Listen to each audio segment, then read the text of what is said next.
O Feynman, para quem não conhece, o Feynman foi um grande físico do século XX. Ganhador do Nobel. Feynman é o cara que, para quem não sabe, é o cara que participou da investigação da Challenger. Ele que mostrou o que tinha acontecido.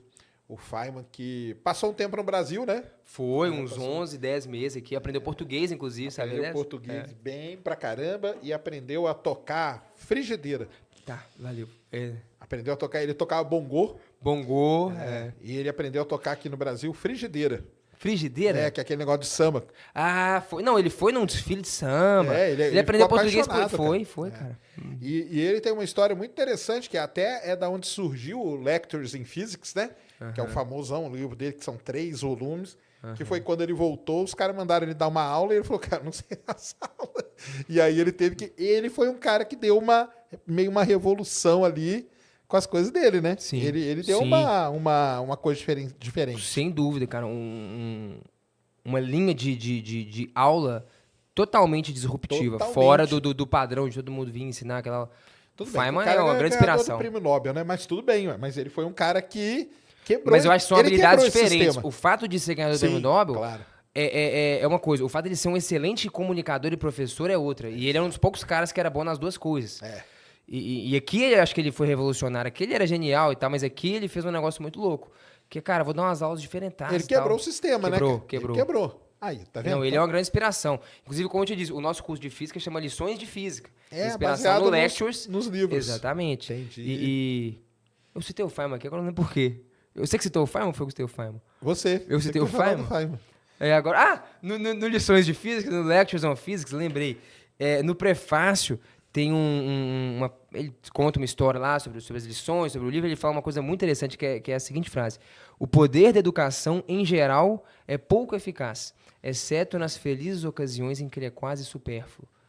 E na sala de aula eu pude experimentar isso, cara. Na maior parte das vezes que eu tô aqui, ensinando que vai cair na prova e tal, eu não acho que eu tô fazendo educação. Mas, nesses 20 minutos que eu parei e falei, quer saber, eu cumpri aqui minha tabela, ninguém vai me cobrar, eu fiz o que eu tinha que fazer. Agora eu vou fazer um negócio maluco, supérfluo, na parte que é inútil, que não vai cair na prova. Aí, se você consegue cativar e despertar o interesse no aluno, trazer ele, olha que louco que é, cara, sem entender a natureza. Ali eu sinto que o poder da educação foi eficaz, nessas felizes ocasiões em que ele é quase supérfluo, em que ele é inútil. Inútil no sentido de que não é nada pragmático, não cai na prova, não cai no vestibular. O aluno, você serve para quê? Para nada, mas a parte mais importante da educação é essa. Acho que é a única que faz sentido, o resto é dispensável. Então, isso também eu aprendi e busquei essa inspiração lá com o Feynman, que eu acho que é, de novo, voltando aqui agora, né, o papel mais importante do professor é encontrar essas ocasiões, essas oportunidades em que a educação é supérflua, é inútil. Porque, cara, você se ensinar o que vai cair na prova e tal, por muitas vezes é um negócio tão utilitarista e pragmático que dificilmente aquilo vai impactar o aluno. É totalmente mecânico, cara. Pega o teorema de Pitágoras aí e tal, faz 10 vezes, você aprendeu mecanicamente o que faz, forma de Bhaskara e tal, e até hoje todo mundo fala, eu tenho que usar a forma de Bhaskara, cara, porque o que você fez na escola realmente não servia para nada. O processo interessante é entender de onde que vem aquilo, como que se constrói matematicamente e entender a lógica por trás. Agora, repetir 20 vezes que é o que você fez realmente é inútil. Então, nesse sentido, eu acho que o aluno, quando sai, isso não serve para nada, eu entendo, cara, acho legítimo, porque do jeito que ele fez, realmente é inútil, né? Não serve, o Feynman é demais. O Feynman é um cara que eu acho que tinha que ser ensinado ele, cara. Em vários níveis, entendeu? Tem uma história, um livro muito bom, inclusive, se você não leu, vale a pena ler. É tipo meio que uma autobiografia do Feynman, chama O Senhor Só Pode Estar de Brincadeira, Senhor Feynman. Você conhece? Tem uma tradução há pouco tempo, que é... Conta uma história no livro, que é o seguinte, na década de 60, quando o Feynman estava no Brasil, ele veio uma vez aqui para uma palestra, aí achou muito louco o Brasil é foda, né? E aí depois ele voltou, aí ficou aqui tipo quase um ano, foi a época que ele foi pro carnaval, aprendeu os instrumentos, aprendeu português e o caramba 4. Aí ele ficou dando aula numa universidade no Rio de Janeiro, não me lembro qual que era. E tem uma história que ele fala assim, cara, eu estava dando aula para os alunos do último ano do curso de física, ou seja, os caras que foram os meus professores, os seus professores, né? Curso de formação de professores de física. Aí ele falou assim, eu percebi uma coisa muito interessante.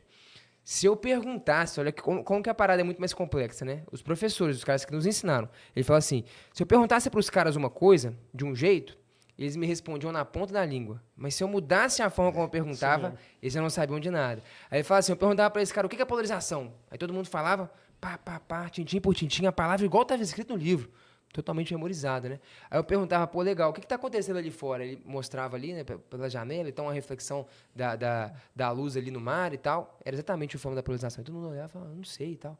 Cacete, você não entendeu nada, cara, você memorizou. Ele fala isso, cara, os alunos memorizaram um tanto de coisa, mas eles não tinham entendido nada. Exatamente. E aí, tem um dia que ele vai dar uma palestra, quando ele tá saindo já do Brasil e tal, pô, o cara era o Feynman, tinha muito prestígio e tal, todo mundo já via ele como referência, ele foi dar uma palestra para todo mundo. E ele fala no livro, ele fala, cara, meu objetivo naquela palestra era provar que não se ensina física no Brasil.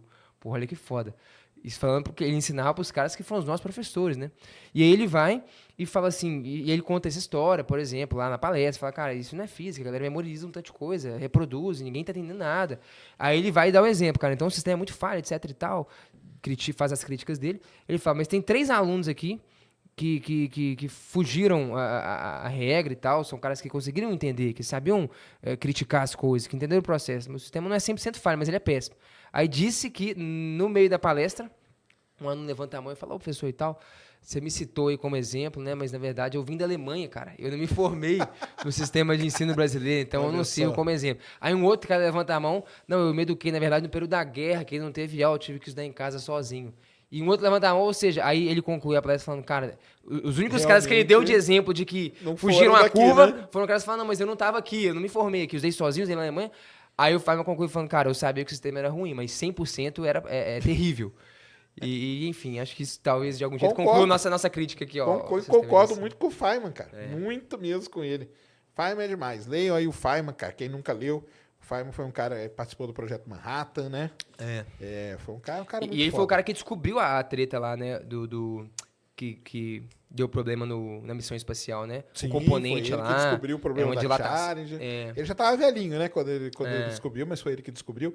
Tem um outro livro dele que é muito bom, que são as cartas que ele escrevia.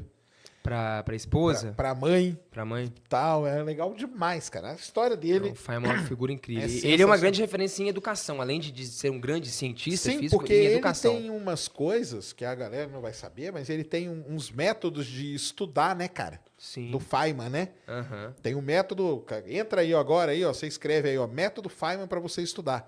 É um método que esse cara aí desenvolveu, que era um método que ele usava para estudar. Uhum. E hoje é famosíssimo, né? Sim. O método Feynman, não é? O Feynman como um todo é super famoso como cientista, educador e tal, mas eu tenho ele como uma grande referência em educação, cara, como professor, e o que ele fazia é o que eu me inspiro muito, que é isso que a gente tá falando, é um negócio meio disruptivo. Ele falava assim que você só aprendeu mesmo uma coisa se você consegue transmitir ela. Uhum. Se você não consegue transmitir, quer dizer que você não aprendeu nada. Que é meio esse lance aí de você aprender só para resolver ali, chegar no resultado certo. Isso aí não é aprender. Para ele não era aprender. Uhum. O aprender é que o cara tinha entendido e conseguia passar a informação para frente. Sim, isso é bom. Era... Teve um dia que a gente fez no canal lá, uma vez, uma live sobre até matemática, né? Pô, se em física é ruim o conhecimento do pessoal, a matemática ainda é pior, né? E o objetivo que eu falei com a galera da matemática era que quem tivesse ali, né, pudesse entender como que andava a sua base em matemática. E aí foi uma live muito legal, cara, porque era uma live só de perguntas. Eu não vou responder nada, vou te fazer perguntas. Se você sabe responder, é o que você falou, né? Discorrer, você sabe. Se você não sabe, cara, então você não entendeu. Aí eu falei, como assim? Qual que é a resposta? Eu falei, não, cara, isso aqui eu não vou te dar resposta. Isso aqui é só pergunta que eu vou te fazer. Porque quem conhece, quem entende aquilo, sabe responder, sabe discorrer, sabe explicar isso aqui. Então, a resposta é a parte fácil. Eu posso te passar as respostas, memorizar elas, mas a pergunta é a parte importante, né? E saber desenvolver nela. Exatamente, é isso aí. Então fica aí, ó, de edição. Vamos ver. Vinha um outro Feynman aí, né? Daí. Vamos ver que é você aí, ó. O que é isso? Quem me dera, né? Me inspiro nele demais. Se a gente fizer um pouquinho do que ele fez na educação, eu vou estar extremamente satisfeito, né? Legal demais. Porque aí você